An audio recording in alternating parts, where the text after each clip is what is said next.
Welkom by die Olielamp, die harmonie van klank en lig. My naam is Cornel Meyer en jy luister na die Olielamp se potgooi. Goeiedag, hier is episode 10. Vandag praat ons oor die kerkgeskiedenis van die jare 1000 na 1500 na Christus. Vandag met my in die ateljee is Karina Eilst. Goeiedag. Goeiemôre Cornel. Baie welkom. As jy jouself kan voorstel in so 'n sin of twee.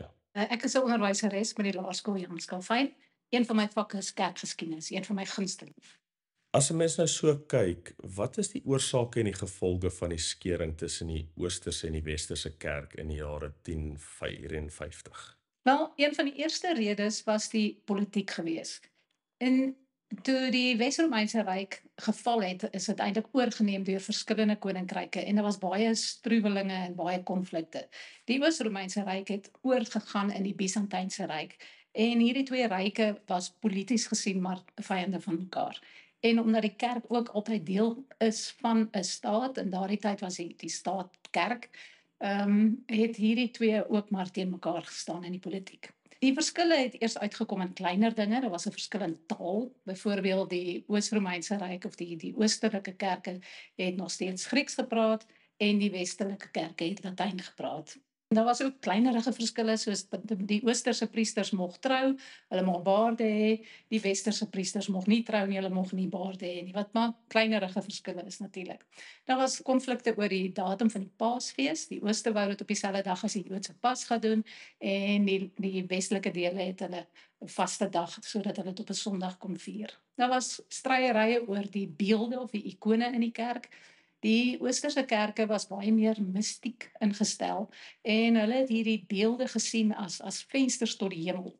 So dat hulle dus gesê het, as jy hierdie beelde sien, jy bid nie vir die beeld nie, maar jy sien eintlik wat die heiliges in die hemel. En die Westerse Ryk het gesê, nee, dis heeltemal verkeerd. Maar die grootste probleem het ingekom met die leerstelling van die filioque. Dit beteken ook van die seun. Hierdie stryery het gegaan oor of die Heilige Gees deur die Vader uitgestuur is of deur die Vader en die Seun. Nou dit klink vir ons na 'n belaglike verskil eintlik. Hoekom is dit nou belangrik? Maar dit is belangrik. Want as jy sê dat net die Vader die Heilige Gees gestuur het, dan beteken dit eintlik dat die Seun en die Heilige Gees ondergeskik is aan die Vader en dat daar amper twee paaie is om tot die Here te gaan. Jy kan deur Christus gaan, deur die verkondiging van die woord en die verlossing, of jy kan deur die Heilige Gees gaan, wat meer deur mistieke gedagtes en rituele, dat jy tot daar by die Vader kan gaan. So dis ook vir ons 'n belangrike saak, omdat baie mense die Heilige Gees belangriker ag vandag as die Seun. Hoe het die kruistogte die kerk en die samelewing beïnvloed?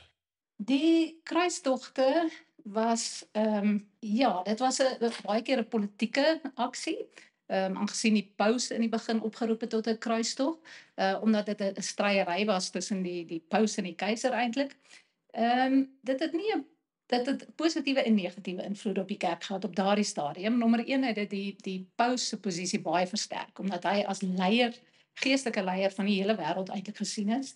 En hierdie idee van die heilige oorlog het die paus se status dus baie verhoog in die samelewing. Die kerklike rykdomme het toegeneem, baie van die adellikes en van die ridders wat op kruistogte gegaan het hulle goed aan die kerk geskenk, as voorbereiding op die kruistogte. So die kerk het dus baie grond en mag bekom. Dit het natuurlik ook baie skade gedoen aan die kerk se beeld, veral later. As ons dink aan die 4de kruistog, het hulle selfs Konstantinopel aangeval en vernietig. So dit wys dat daar baie politieke gedagtes ook agter was. Die naam van die kerk is baie sleg gemaak daardeur. Die mense het gedink van, is dit nou wat die liefde van God moet wees, of wat Christelike naaste liefde is? So ja, dit het uiteindelik meer skade aan die kerk gedoen as wat dit positiewe invloede gehad het. Wat die invloed op die samelewing betref, dit het gelei tot 'n ekonomiese uitbreiding. Die handel tussen Europa en die Ooste het baie toegeneem. Daar's meer speserye en sy en glasware vervoer. En dit het veroorsaak dat die Europese stede baie begin groei het. Omdat die handelaars juis die ryk mense geword het. Meer mense het in die stad gaan woon en as gevolg van hierdie groter rykdom het hierdie stedelinge stadig aan meer invloed begin kry. meer invloed as wat die adel dalk wat altyd in beheer was.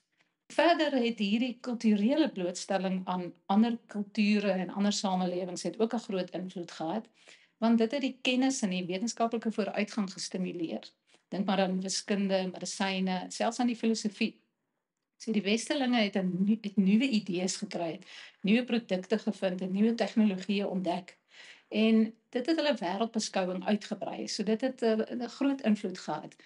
Positiewe, maar ook natuurlik negatiewe dinge vir die kerk. Dit is baie interessant om te sien ook hoe dat goeder wat in die kerkgeskiedenistyd plaasgevind het, ook 'n impak op vandag se samelewing kan hê, nie net met kerklike goeders nie, maar tegnologieverwikkelings en so. Wat is die rol van die pausdom in die Europese politiek gedurende hierdie tydperk? Ja, die paus het 'n baie groot rol gespeel.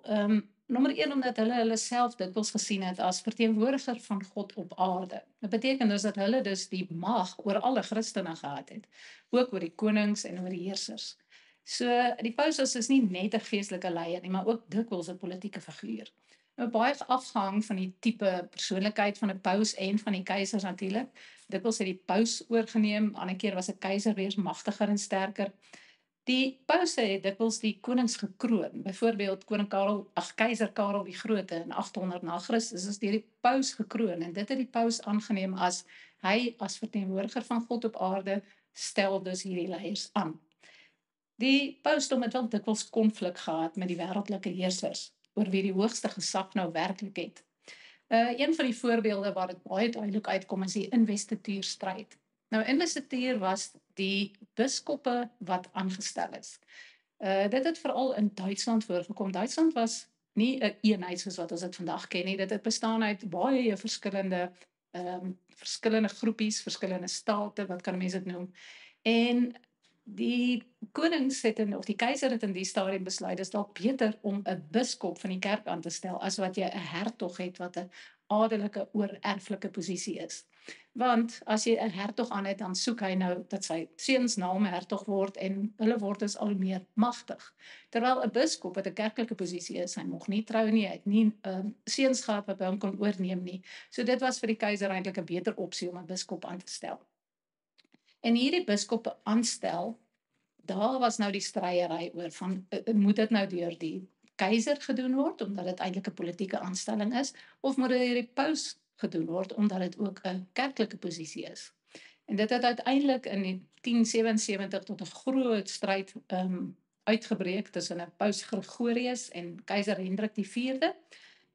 Keiser Hendrik het doeteenvoudig geweier om na die paus te luister, hy het sy eie biskop aangestel en hierdie keiser het besluit hy ekskommunikeer hom uit die kerk uit. So dit beteken dat hy nie meer deel mag wees van die kerk nie en dit was baie erg vir die mense in die tyd, want die kerk is die plek waar jy jou genade en jou saligheid kan verdien en kan kry. As jy buite die kerk is, dan gaan jy beslis hel toe. So dit was vir keiser Hendrik was dit nou 'n groot probleem natuurlik. Hy's nou geëkskommunikeer en die paus het geweier om hom weer toe te laat as hy nie homself bekeer nie.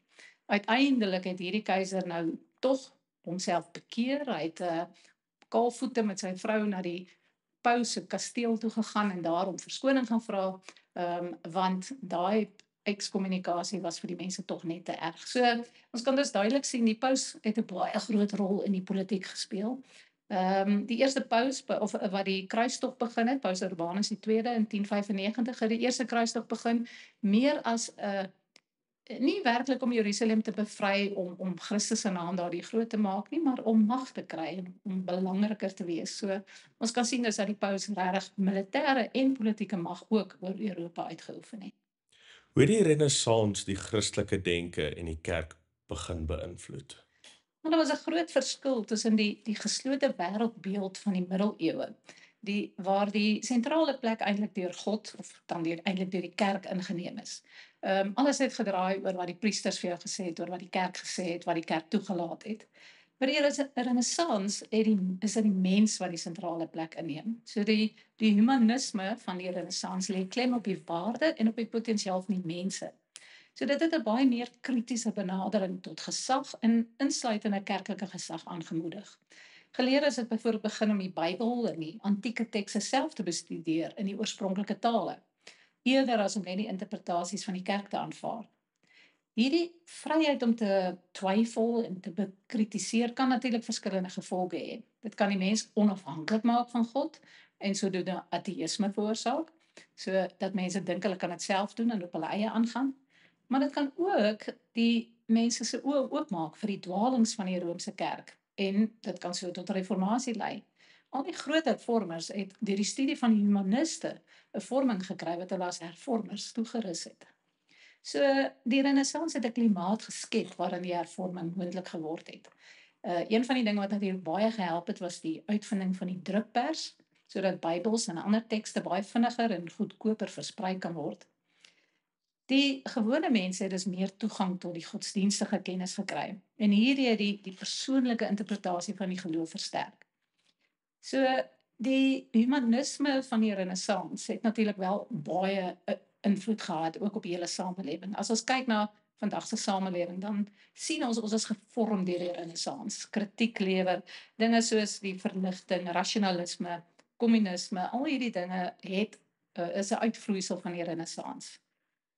Maar ons kan dit vandag natuurlik ook op twee maniere gebruik. Ons kan dit doen deur ons af te keer van God en jouself nie meer op in te sit, of jy kan dit ook gebruik in die nuwe tegnologie en die hulpmiddels om huidiglik in die koninkryk van God te werk, soos wat Calvin en Luther en Zwingli ook gedoen het. Dit is mooi te sien hoe uitvinding selfs soos die eenvoudigheid van 'n drukpres iets gelei het tot iets wat vandag nog baie gebruik word. Almal het printers in die huis en dis 'n tegnologie wat net bly ontwikkel het.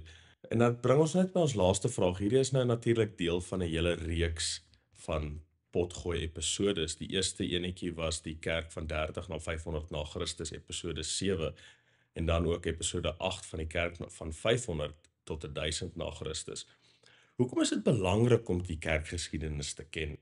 Wel, ek dink dit is baie belangrik om terug te kyk in die geskiedenis om God hierdeur te leer ken.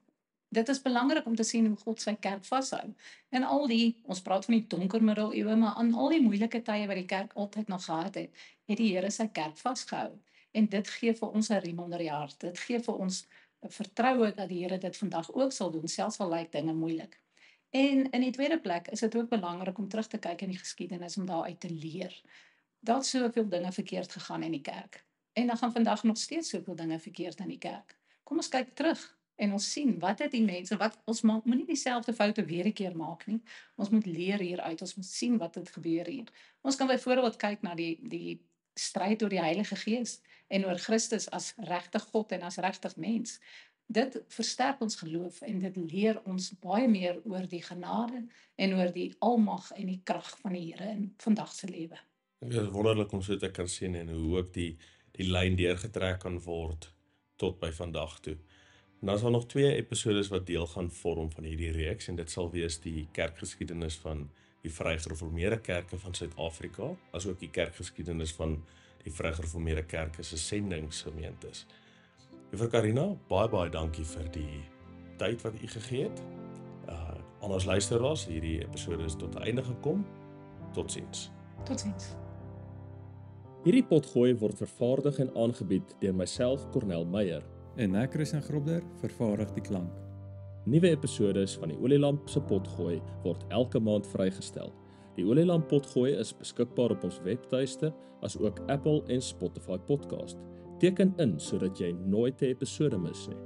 As jy enige vrae het of self oor 'n onderwerp wil praat, stuur vir my gerus 'n e-pos na olielamp.podcast@gmail.com.